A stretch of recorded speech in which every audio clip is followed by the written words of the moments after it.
We all use frequency analyzers, but what are they actually showing us, and what does a well-balanced song look like?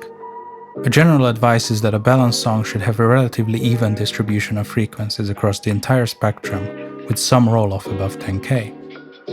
Let's go back to the basics. Our hearing is not linear. Bass frequencies require a lot more power for equal sonic impact on the human ear.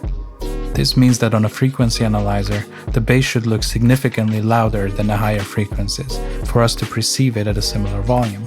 So logically, a well-balanced song will have a pretty even downward slope, right? This is where things get a bit more complicated.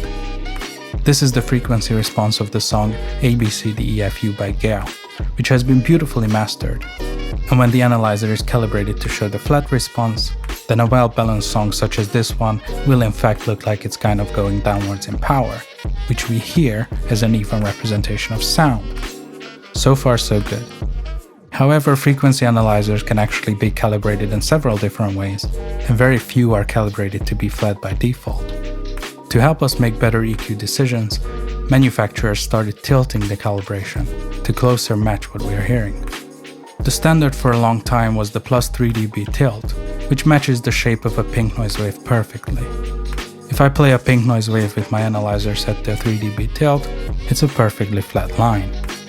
For reference, here's the same pink noise wave with the analyzer set to flat. It gets a bit confusing. This is still not the whole picture, however.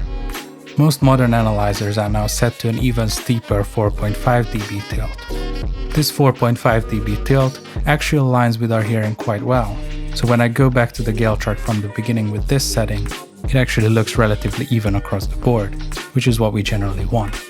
Any deviation from this is absolutely fine, of course, if it sounds good, and different genres will have slight differences naturally.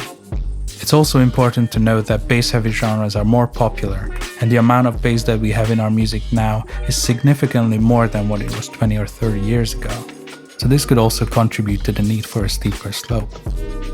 In conclusion, make sure you know what setting your frequency analyzer uses by default and where you can change it to really understand what it's telling you. In the FabFilter Pro Q3, for example, you can change it here, and it defaults to 4.5 dB. I hope that helps, and have fun making music.